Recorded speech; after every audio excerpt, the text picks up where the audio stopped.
Salut, c'est Pierre. Dans cette vidéo, je vous propose de modéliser cet arbre low poly stylisé, on va dire. Alors, je sais que ça ne plaît pas forcément à tout le monde, puisque c'est assez orienté jeu vidéo, on va dire. Mais vous seriez étonné de voir tout ce qu'on peut apprendre, même en faisant de la modélisation low poly. C'est parti. Je commence par supprimer tous les éléments qui sont dans la scène. Je vais ensuite ajouter avec Shift A un plane. Je me rapproche un peu, puis je passe en mode Edit et je vais faire S0, donc un scale sur 0 pour rassembler tous les points au même endroit, tous les vertices au même point. Ensuite, j'appuie sur la touche M pour avoir les options de merging, donc de fusion, et je clique sur By Distance. Je pourrais faire Add Center, puisqu'en fait, les points sont tous au même endroit, donc c'est pareil, on va faire Add Center. Ensuite, je vais passer en vue de face avec la touche 1 du pavé numérique, et je vais pouvoir commencer à créer le tronc. Donc je fais E pour extrude un vertice, puis je recommence l'opération à partir du vertice extrudé. Je resélectionne le deuxième vertice, et ensuite j'extrude un autre vertice, et je vais en faire un troisième, on va dire en vue de côté, comme ceci. Ok, maintenant je peux passer en vue de haut, et répartir de manière, on va dire, un peu plus équitable, on va dire ça, les vertices qui vont former en fait les branches à partir du tronc qui est ici. Je vais tout de suite ajouter un modifieur skin. Donc je vais dans Generate et j'ajoute le modifieur skin. Et comme on peut voir, un peu comme les courbes, ça a ajouté une épaisseur, une espèce d'extrusion sur ma suite de vertices. D'accord ? Cette épaisseur, je peux la changer en passant en mode Edit, donc avec Tab. Je sélectionne tous mes points et je vais faire un CTRL A pour affiner l'épaisseur de mon modifieur skin. D'accord ? D'ailleurs, je peux faire Alt Z ici pour voir à travers les objets, donc en mode rayon X. Et si par exemple, je sélectionne celui-ci, ce vertice-là, et que je fais CTRL A, on voit que je peux changer l'épaisseur seulement de ce vertice. D'accord ? Donc, ce que je peux faire tout de suite, c'est sélectionner les deux vertices qui composent le tronc. D'ailleurs, je pourrais en ajouter après, mais on verra ça après. Je vais faire CTRL A pour augmenter la taille du tronc comme ceci. Là, je vois que... Alors, attendez, je vais enlever le mode rayon X avec Alt Z, et je vois ici que la jonction des branches et du tronc est un peu épaisse, un peu trop épaisse à mon goût en tout cas. Et on peut voir ici dans les options du modifier skin qu'il y a un, hop, attendez, voilà, un branch smoothing, donc une option qui permet, quand on augmente la valeur, d'affiner un peu la jonction en fait entre les vertices qui sont répartis de part et d'autre. Je vais pouvoir continuer donc à former mon arbre avec E ici, E ici et E ici. Donc des extrudes à chaque fois évidemment. Je vais d'ailleurs choisir l'outil Tweak que je préfère en fait dans ce genre de situation, puisque il suffit juste de cliquer sur le vertice et de déplacer directement le point sans avoir à appuyer sur la touche G. Ok, alors là c'est pas mal, mais évidemment je veux faire du low poly un peu stylisé quand même.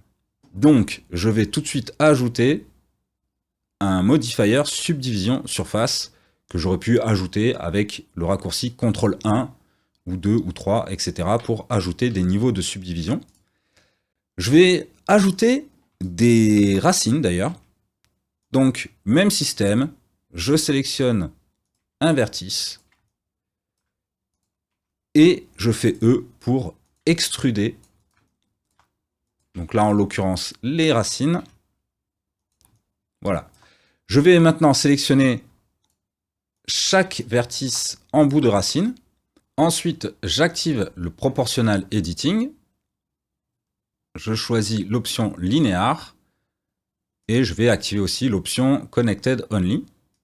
De cette manière, quand je vais faire CTRL A, je vais réduire donc la taille du skinning du modifier skin sur les vertices sélectionnés, mais aussi sur les vertices qui sont proches. Et je peux réduire l'influence du proportional editing avec la roulette, comme ceci. Voilà. J'aimerais quand même que la base du tronc soit un peu plus épaisse que la jonction entre le tronc et les branches. Donc je vais sélectionner le vertice à la base de l'arbre, CTRL A, et j'épaissis comme ça le tronc à la base. Comme j'avais laissé le proportional editing activé, cela a aussi, on va dire, épaissi le début des racines. Donc je vais le désactiver, sélectionner mes 4 vertices ici. C'est un peu contre-productif, mais c'est pas très grave. On n'a pas non plus perdu trop de temps. Je vais ajouter maintenant des petites branches aux racines. Tiens, on va le faire sur seulement 2 branches. Voilà, comme ceci. Un petit CTRL A, et voilà. Maintenant, je peux ajouter des branches, évidemment, aux branches. Voilà, donc je sélectionne ce vertice, par exemple, et toujours pareil, hein, toujours le même système, on va dire. Alors, le truc, c'est ça, c'est que là, c'est un peu pour vous montrer, je vais le faire sur une seule branche, puisque on va rajouter les feuillages, et c'est pas la peine de rajouter plein de branches si les feuillages les cachent, évidemment. Mais c'est juste pour vous montrer le résultat avec le subdivision surface. Donc je vais juste réduire ici, donc CTRL A, voilà, comme ceci, CTRL A ici aussi. Ok. Je désactive la vision en rayon X avec Alt Z. Je repasse en mode objet. Et on va pouvoir constater en activant le wireframe et en augmentant aussi le nombre de subdivisions, l'intérêt, en fait, on va pouvoir voir l'intérêt du skin modifier pour ce qui est de faire des arbres et de manière plus générale des choses qui s'embranchent les unes aux autres. Je ne sais pas si ça se dit, mais j'espère que vous avez compris.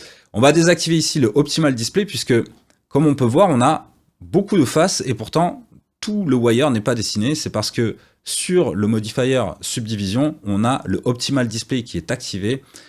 Et il faut le désactiver en fait pour voir tout le mesh, tout le maillage. Et comme on peut voir, on est sur du quad partout. C'est vraiment, je trouve moi en tout cas, le gros avantage du skin, du modifier skin quand on fait des arbres. Et vous pouvez voir que même quand j'enlève un level de subdivision, ça marche toujours. Hein, on est seulement sur des quads, que des quads. Donc c'est vraiment très pratique pour ça. Je vais maintenant ajouter le feuillage, et le feuillage est essentiellement, voire en fait complètement, composé de sphères, d'icosphères. Donc j'ajoute une icosphère, dont je vais augmenter le nombre de subdivisions à 3, puis je la déplace au niveau des branches qui sont censées tenir le feuillage. Je vais faire des déplacements, des transformations. En général, je ne vais pas garder les lycosphères avec la proportion d'origine, puisque le feuillage en général est assez erratique, si je puis dire, sauf quand les arbres et les plantes sont taillés. Donc par exemple, ici, je peux faire SX et scale légèrement sur l'axe X pour ne pas avoir une sphère parfaite, d'accord? Le truc, c'est que ça manque de relief. Je pourrais très bien faire un Shift D, par exemple, changer la taille ici, refaire un Shift D, changer la taille. En soi, c'est déjà pas mal, mais on peut faire encore mieux. Je vais sélectionner ces deux sphères, les supprimer. Je vais appliquer le scale de cette sphère en faisant CTRL A, Scale. Voilà, mon scale, on va pouvoir le voir ici, est bien à 1 partout. OK. Et je vais ajouter un modifier Displace. Ensuite, Là, c'est un peu compliqué, mais ça vaut tellement le coup qu'on va le faire quand même. Je vais ajouter une nouvelle texture ici. Et pour aller configurer cette texture, je vais cliquer sur cette petite icône qui va m'envoyer dans cet onglet-là. Voilà. Alors, je le précise parce que moi, je me rappelle les premières fois où j'ai utilisé les textures qui ne sont pas des textures de shading. Je comprenais pas le concept d'aller dans un autre onglet. Donc, voilà, je le précise. Donc, en cliquant ici, hop, je me retrouve dans cet onglet ici. D'accord ? Et je vais pouvoir choisir ici le type de texture que je veux ajouter à mon modifier, pardon, Displace. D'accord ? Ici, en l'occurrence, ce que j'aimerais, c'est des clouds. Parce que ça marche très bien dès qu'il s'agit de donner un petit côté bulbeux, cotonneux à des objets. D'accord ? Je vais augmenter déjà la taille. Voilà. Comme ceci. Et là, déjà, on voit que ça déforme la sphère. Et je peux changer ici la puissance. D'accord ? Donc, plus je réduis ici, moins j'ai de relief. Plus j'augmente, plus j'ai de relief. Voilà. Je vais laisser comme ça pour l'instant. Et ce que je vais faire d'abord, c'est ajouter un modifieur de subdivision, puisque je me rends compte que je n'ai pas assez ajouté de subdivision sur l'icosphère. Ce que je peux faire aussi, tout simplement, c'est ajouter une icosphère à nouveau. Donc régler les subdivisions, allez, on va dire à 5. En maintenant Shift, je sélectionne l'autre sphère et je vais faire donc CTRL L et copie modifier comme ceci. D'accord ? Donc je peux maintenant supprimer cette sphère et ne garder que celle-ci. Je trouve qu'il y a un peu trop de détails. Je vais donc régler ici la strength dans le modifier Displace. Voilà, pour avoir quelque chose d'un peu plus homogène. Et on peut voir que, déjà en l'état, on a quelque chose de pas mal. C'est-à-dire que si je place ma sphère au niveau des branches ici, je peux changer le scale, on a déjà quelque chose qui ressemble à, on va dire, une espèce de feuillage. Donc je vais déplacer la sphère ici, et je vais faire des copies que je vais scale de cette manière. D'accord ? Je vais en faire 3. Je peux même en faire, allez, on va dire 4 comme ça, et je vois que la branche ici ne touche pas le feuillage, donc je vais en rajouter une ici. Je les arrange un peu, par exemple, celui-ci, je pourrais le déplacer un peu vers l'extérieur, celui-ci un peu plus vers le haut, peut-être avec un scale un peu plus grand. Et ça m'a l'air déjà pas mal comme ça. Ce que je vais faire maintenant, c'est sélectionner tous les objets, et faire un clic droit, Convert to Mesh. Ça m'évite d'avoir à appliquer tous les modifieurs sur chaque objet. Pardon. Ensuite, ce que j'aimerais faire, c'est joindre toutes ces sphères en un seul objet. Mais si je fais un CTRL-J pour les joindre,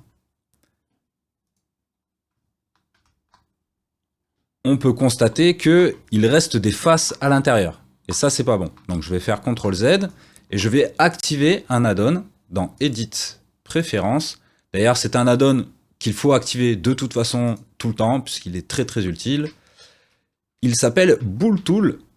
À moins qu'il soit déjà... Ah non, c'est parce qu'en fait, il faut aller le chercher dans Get Extension. Donc je vais aller le chercher dans ce menu. Voilà, donc il est là, Bool Tool, je l'installe. C'est très rapide. Je peux fermer. Il est activé, hein, j'imagine. Je peux fermer et maintenant, quand je sélectionne deux sphères, si je fais CTRL-SHIFT+, ça va donc faire un booléen. Et quand on passe en vue rayon X, on voit bien que les faces à l'intérieur ont été éliminées, supprimées. Voilà, supprimées. Éliminer, ça faisait un peu tueur à gage. Ok, donc on va faire la même chose avec les autres sphères. Donc CTRL-SHIFT+.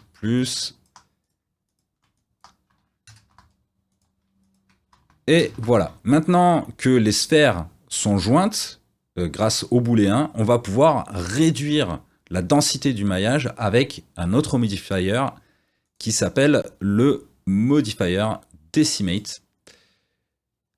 La valeur ratio ici, quand on la descend, cela fait baisser la densité du maillage, comme on peut le voir. Je vois que c'est pas génial ici, ça manque un peu de rondeur, donc je vais faire un petit CTRL Z très très rapide, hop, oh ça tombe bien, en plus c'était le dernier, coup de chance, je sélectionne ça, ok, donc j'ajoute le decimate, et je vais donc réduire la densité du maillage. On peut y aller, hein, clairement, regardez, là je suis à 0,5,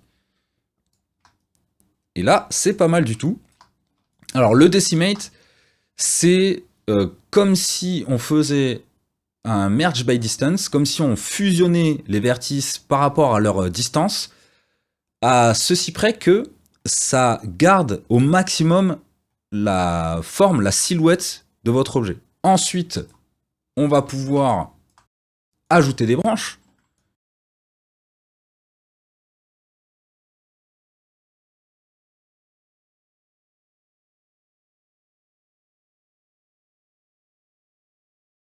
On a notre objet, je vais pouvoir ajouter aussi un decimate sur le tronc. Donc, de la même manière, j'ajoute un decimate, je fais descendre la valeur ratio, ok. Alors, je suis peut-être allé, en fait, elles sont un peu trop extérieures, donc je vais les arranger.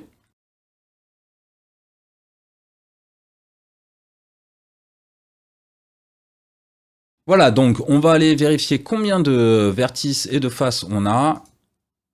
Donc on va afficher les statistiques. Et on voit qu'on est à 1000 faces, hein, et donc 1000 triangles, puisqu'on est sur quasiment que sur du triangle. Peut-être sur le tronc, on a quelques quads. D'ailleurs, ce qu'on peut faire, c'est ajouter ici un petit triangulate, ce qui va permettre de trianguliser toutes les faces.